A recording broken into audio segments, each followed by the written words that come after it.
বাংলা সাহিত্যের মধ্যযুগ 1800 সাল পর্যন্ত, 1201 থেকে 1800 সাল পর্যন্ত সময়টাকে বলা হয় মধ্যযুগ। মধ্যযুগের সাহিত্য কি কি ছিল সেটা সম্পর্কে আমরা জানবো। তার আগে আমরা বলে রাখি 1201 থেকে 1350 খ্রিস্টাব্দ পর্যন্ত তেমন কোনো সাহিত্যের নিদর্শন পাওয়া যায় না। এই জন্য এই সময়টাকে অনেক সময় অন্ধকারাচ্ছন্ন যুগও বলা হয় বাংলা সাহিত্যের। তো আমরা শুরু করি। মধ্যযুগের প্রথম শ্রেষ্ঠ কাব্যের নাম ছিল শ্রীকৃষ্ণ কীর্তন। এইখানে কৃষ্ণ এবং রাধার প্রেম কাহিনী ব্যাখ্যা করা হয়েছিল, প্রেম কাহিনী তুলে ধরা হয়েছিল শ্রীকৃষ্ণ কীর্তনের মাধ্যমে। শ্রীকৃষ্ণ কীর্তন রচনা করেন বড়ু চণ্ডীদাস নামের একজন ব্যক্তি। বড়ু চণ্ডীদাসের কথা থেকে যেটা মনে পড়ল, আমার এই চ্যানেলেরই আপনারা যদি হুমায়ুন আজাদ স্যারের লাল নীল দীপাবলির যে ক্লাসগুলো আছে সেগুলো দেখেন, সেখানে আমি একটা সমস্যার কথা বলেছিলাম। সেটা হচ্ছে বড়ু চণ্ডীদাস, এই চণ্ডীদাস সমস্যা। বাংলা সাহিত্যে 3 জন চণ্ডীদাস আছে। তো শ্রীকৃষ্ণ কীর্তন যিনি রচনা করেন তিনি হচ্ছেন বড়ু চণ্ডীদাস। আরও 2 জন চণ্ডীদাস বাংলা সাহিত্যে আছে। যারা ওই পর্বগুলো দেখেন নাই তারা দেখে আসতে পারেন। এটি সম্ভবত লাল নীল দীপাবলি পর্ব 2-তে আছে, আপনারা দেখে আসতে পারেন। আমি আই বাটনে তাও দিয়ে দেবার চেষ্টা করব।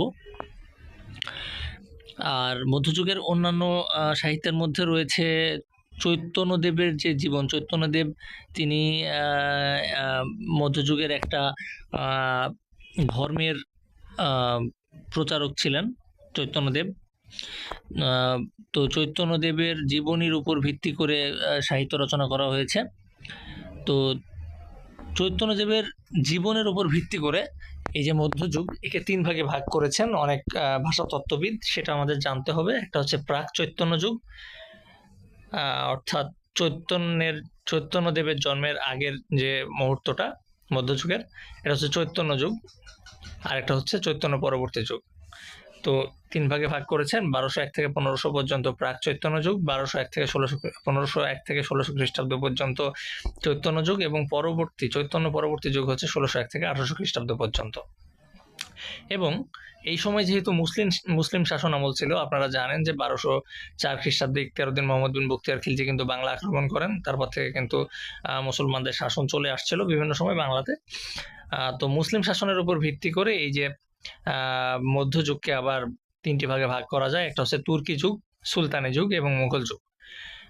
1201 থেকে 1350 খ্রিস্টাব্দ পর্যন্ত ছিল তুর্কি যুগ, 1351 থেকে 1575 খ্রিস্টাব্দ পর্যন্ত ছিল সুলতানি যুগ, এবং 1576 থেকে 1757 খ্রিস্টাব্দ পর্যন্ত, অর্থাৎ